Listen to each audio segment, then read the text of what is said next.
Slurpee inspired. CBS presents this program in color. Hold it. Hold it. I think you're going to like this picture. Now let's get moving. Ready? Come on, I'm ready. Let's go. Ready? Go. He's got 2 hours shoving a 30-minute show. Can he do it? Not Kenny Williams. Can he do it? Quite honestly, this is starting to piss me off. Oh! Fans talking to fans. Wah, wah, wah, wah.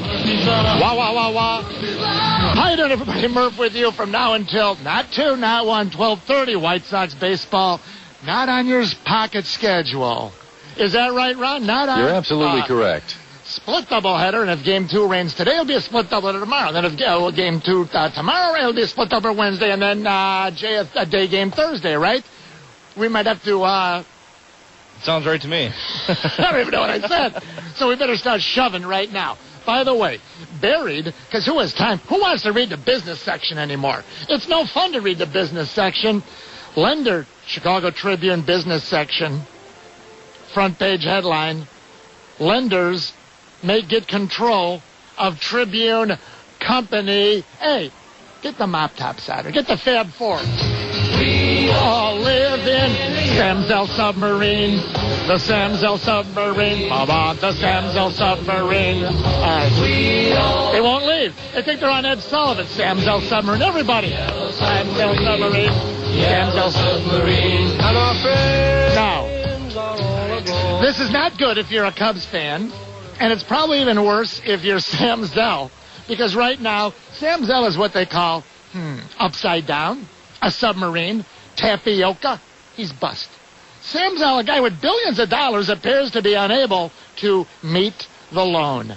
By the way, here's the key. You can read this whole thing. It's about half a page long in the Tribune. I found the important sentence. Written by Michael O'Neill over at the Tribune. Chicago-based Tribune, blah, blah, blah. Creditors, blah, blah, blah, blah. Lining up, U.S. bankruptcy court, yada, yada, yada. Here we go. Said, likely it will transfer control of the Tribune Company from Chicago billionaire Sam Zell to a group of large banks and investors. Now, listen to this. That hold $8.6 billion in senior debt. You got that? We're sunk, and we have to pay through the nose, and you know it. $8.6 billion they're holding senior debt to an organization that right now, frankly, doesn't have any dough. Now, what does that mean for Jake Peavy? I say, what does it mean for Jake... What does it mean for Mark DeRosa? Hey, Murph, you could probably get Jockstrap Jones for about 250 grand. Don't have it. By the way, Vuk is on your side. My guy, Jeff Vukovich. Everybody knows Vuk. Someday you will also. For all your insurance needs, Jeff Vukovich, family guy, right there solid as a rock in Park Ridge, Murph's nationwide insurance agent of the year. All right. Tell you what, Jay Zawoski, I got a lot to get to between now and White Sox pregame. Every time you think I've gone long enough on one topic, hit the, what do you call that great sound effect? You got... The whoosh? The whoosh. All right, so anytime you think I'm going too long on one topic, whoosh. I thought it was the... that we have to get the copyright from Nike to say swoosh, right? The whoosh. All right, number one. How in the heck... Tell you, you count these for me, but just to yourself. Let me know at the end if we can get to like a 20 or 10. What do you think we can get to there, Jay? How many whooshes? I'm going to go 8. 8? If that's the over-under? Yeah. Everyone go to Vegas and take the under. Because I don't know if we'll be up, because I got about 30 right here. Whoosh me one more. I like that. How can Gordon Beckham not be starting? Now, think about this. Gordon Beckham will not be in the game today. He played 2 games. They rested him. They put him in. Now, he went 0 for 3, 0 for 3, 0 for 4. Robin Ventura went 0 for 41. Rhino, I believe, went something like 1 for, 30 or something. 1 for 28. Now, why is Ozzie not starting Beckham today? That's the question you got to ask. Do you think if Kenny Williams... Whoosh me again. Here's a new topic. Thank you. That's number 2. Do you think if Kenny Williams... I don't know the answer to this. and you don't have to be a Sox fan, baseball fans out there, if Kenny Williams said to Ozzie, I want Gordon Beckham playing both ends of a doubleheader, do you think Ozzie would do it? I don't know. How about this? Ken Rosenthal was on the score earlier this morning with Mully and Hanley, right? Baseball guy. Who's he now? Sports Illustrated? Who it is? Fox Sports. Everyone knows. He's pretty good. Does a pretty nice job. Ken Rosenthal. Last week I said, before Beckham was brought up, they brought him up, Thursday? They announced it for Friday or whatever. Remember Jay Zawoski on Wednesday, Thursday? You can get the tape if you don't follow. No, the tape's gone probably. Jay, I said they should have brought him up on the road. Right. And when things were going well, remember they were winning 2 out of 3, 2 out of 3, 2 out of 3, and then 3 out of 3 or whatever on the road? Yep. That's when they should have brought him up. Right. Not when you're struggling and not when you're at home. Let's see if the baseball man, Ken Rosenthal, went that direction or went the other way. The problem with what they did with Beckett is that they brought him up at a time that they were struggling, and you're asking a young player to save you, or at least to really provide an impact, instead of bringing him up at a time where you're performing well and then saying, okay, kid, just mix in, do your thing. Tough challenge for a guy who was drafted a year ago. But you know what? Kenny and Ozzie, they don't need to listen to Ken Rosenthal. But it makes you wonder, what if Kenny Williams said to Ozzie again, I want Beckham playing both ends of the doubleheader? Ozzie would say, hey, I make out the GD lineup, man. I make it out. What are you talking about? Go on, make the god lineup. Next. All right, Cub fans, gather on the radio. The Cubs suck, right? Oh, boy, that's all I hear. Calling this show, that show, this show, that show. All I've heard the last couple, Cubs suck. Do you realize this? Cubs have won 7 of their last 10. You're kidding me. No, they won 7 of the last 10. They won the 2 out of 3 at Cincinnati. They won 1 out of 2 at Atlanta with the rainout. They took 2 out of 4 at home against the best team in baseball, the Trolley Dodgers, L.A. And before that, they took 2 out of 3 at home from Pittsburgh. They've won 7 of their last 10. Cubs suck. How about this? 4 extra inning games in the last 5 games.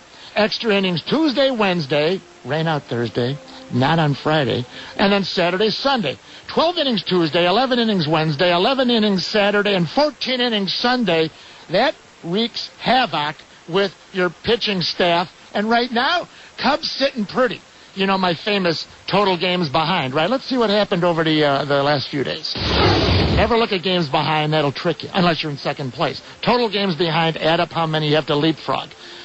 For instance, Sunday, the White Sox started the day 4.5 total games back. This morning, 5.5 total games back. Lost a game. Minnesota lost, the Sox lost, KC lost, Detroit won.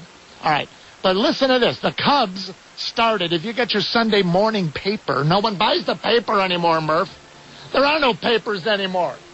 Hey, by the way, my guys, you got to see Jack.com. Jack Phelan Chevrolet. Best time in your lifetime to buy a brand new Chevrolet. Jack Phelan, Harlem, just off Ogden and Lyons, minutes away from LaGrange, Western Springs, Hinsdale, Burr Ridge, and Ed Park. You got to see Jack.com, Jack Phelan. Now, the Cubs started Sunday morning, 8 total games back. Guess what they are this morning? 5 total games back. How does that work?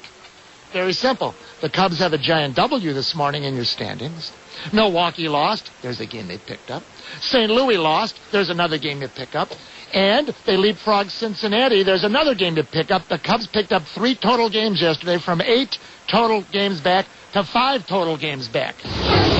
And if you remember, hey, Jay, do you remember what our Friday web text question was? Yeah, who will end up with more saves at the end of their career, right, when it's all said and done? Oh, my new favorite expression. Angel Guzman or Carlos Marmol. And what did we get? About 50-50. It was 48-52. Yeah, it was very close. You know, the standard deviation, because we have a lot of standard deviates running around, I would imagine. Right. Standard deviation, 2-4%, right? So it was a tie. Now, after watching the weekend, who do you think now? No, we don't have time for a text because we're going to Sox Park in a few minutes. Who's going to have more saves when it's all said and done, Jay Zawoski? You're a Cub fan, even though you're wearing a Boston Red Sox cap today. I'm going to say Guzman. Oh, sure. Yeah. Angel Guzman's the better pitcher under pressure. Why? Because he doesn't walk and hit every time the first batter steps up. All right, here's another one for you. Ready for this? All right, Cub fans, you got 5 guys on the bench when you start the game. National League, 12 pitchers, right? 5 guys on the bench. That means when you start the game, for instance, yesterday, Sunday, 14-inning victory, on the bench at game time, first pitch, Soto, Scales, right? Hoffpower, Fox, and Milton Bradley. Now, there's just one problem. Anytime Milton Bradley pinch hits and gets on base, you have to run for him.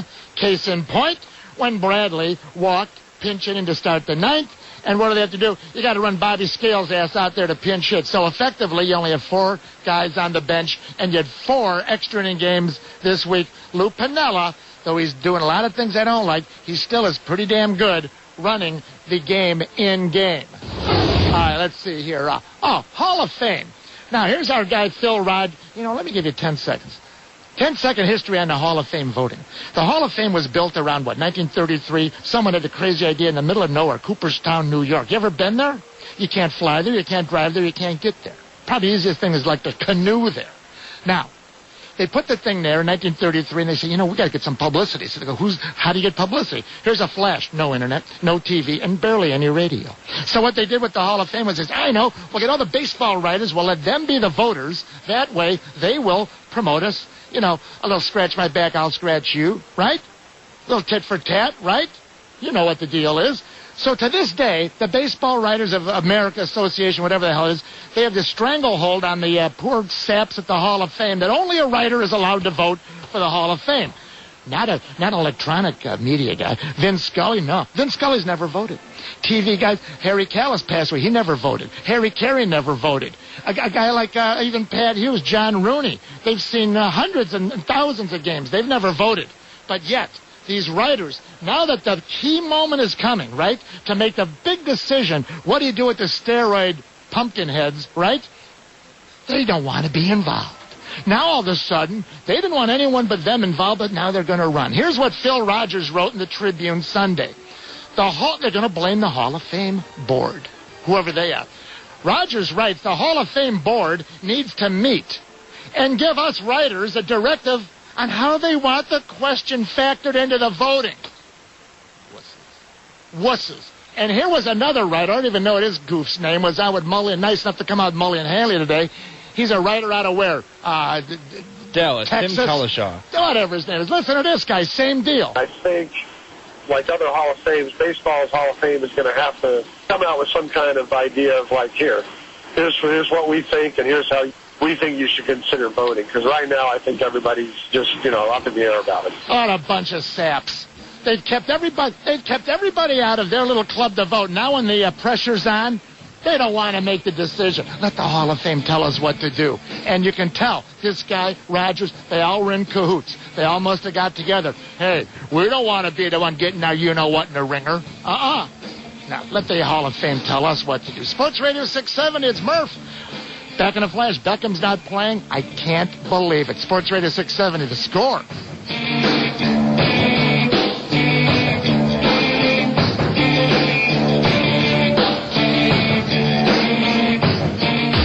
Sports Radio 670, The Score, Chicago's sports station. Well, golf is all about power and precision, right? Well, at the Vulcan Golf Lab over in Geneva, Illinois, their mission is to give you both. That's right.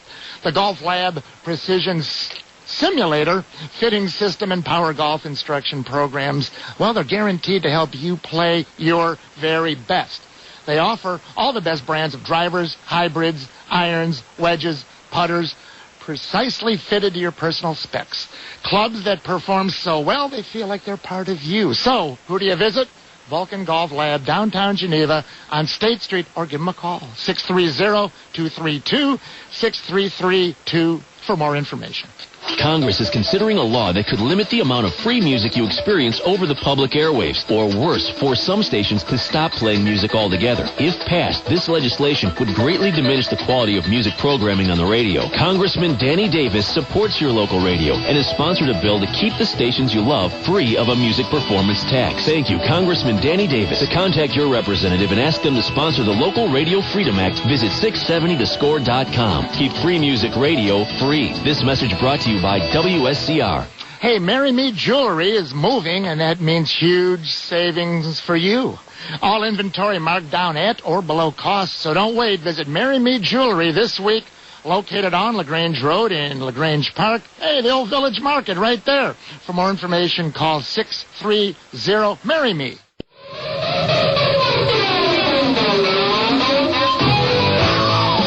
Marry Me Jewelry, that's right, moving, and that means huge savings for you. All inventory marked down at or below cost, so don't wait. Visit Marry Me Jewelry this week, located on, now do you remember I just told you, LaGrange Road, that's right, in LaGrange Park, that's right, the old Village Market. For more information, call good old Village Market, 630-MARRY-ME.